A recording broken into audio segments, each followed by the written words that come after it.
What did you guys want to be when you grew up? Just think about that for a second. Maybe you wanted to be a firefighter, or a teacher, or a doctor, or maybe a professional athlete or an astronaut. Did anybody think that they wanted to be an administrative assistant, or a hotel clerk, or maybe a waiter? Yeah, I didn't think so. See, I think we have a problem. And the problem is that we have so many people looking for jobs right now, but we don't have that many jobs that make full use of people's potential and that help people to feel proud about what they do for a living. So what can we do about that? Tonight I want to talk a little bit about my idea for how we can get more meaningful jobs using the same jobs that we already have and revitalize how people think about social responsibility. So what we're going to do is we're going to go back through the history of work, looking at what does work mean to different people at different points in time, and then come back to the present day. Why do we have the problems we do?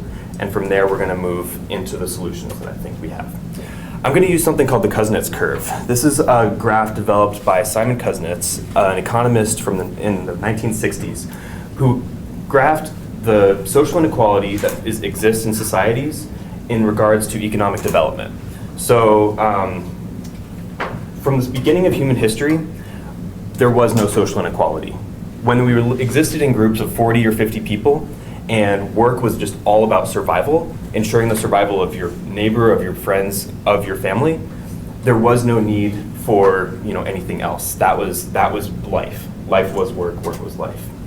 About 12,000 years ago, we hit the point where people started to domesticate animals and started farming.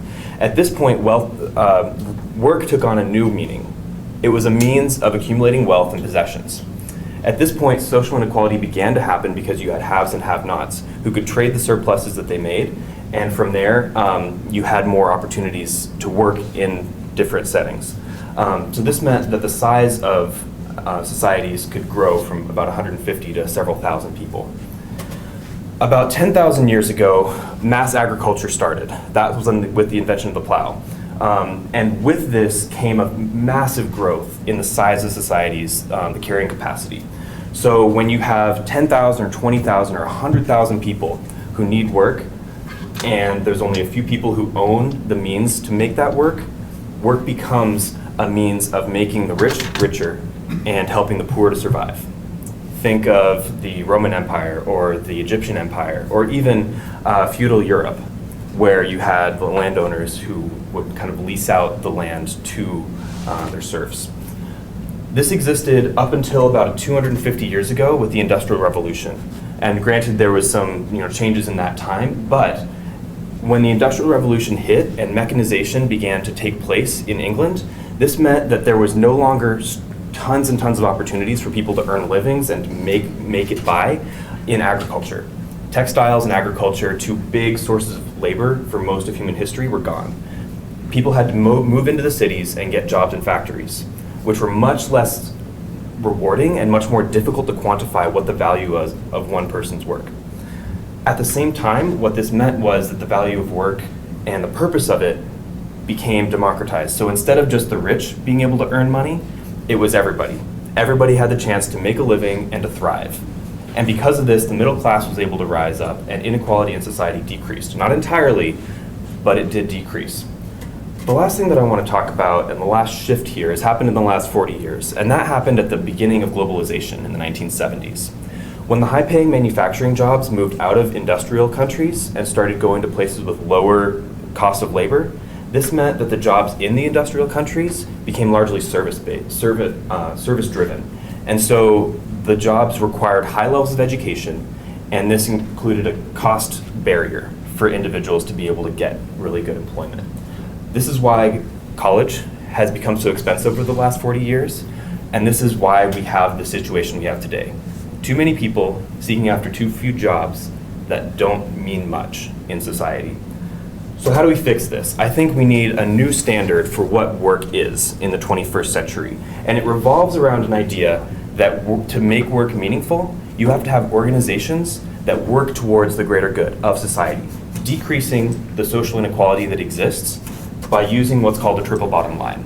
Instead of having companies and organizations in general that work to try and maximize profit and help people to get wealth, which is what was historically the use of work over the past several hundred years, we need to think about how can companies and organizations empower people to become better, save the planet so that they're not hurting it, and make enough profit so that they're sustainable, so that they can create solutions. They don't exist to make money, they exist to make a difference. And there are several different ways that this is starting to catch on. There's a group called B Corporations of about 1,200 organizations that embrace the triple bottom line and that are accredited by a nonprofit called B Lab. They exist in over 35 countries, in over 80 industries, and they are really pushing for a redefinition of what good work means, working for a triple bottom line organization. Organizations like Ashoka, Schwab, and Skoll Foundations all identify people called social entrepreneurs who are taking innovative approaches to solving social issues in ways that people haven't really thought of before or haven't connected the dots with. So using pre-existing technology, using nonprofit ideas, and combining them with business acumens. These people are really driving the change for work. It's not just about making money anymore. It's not about just getting rich. It's about making a difference and making it, why do you come to work every day? You come to work to make a difference. The last thing is that there's a movement on college campuses to really promote this idea of what does work mean. It's not just about money, it's about making a difference while earning a living.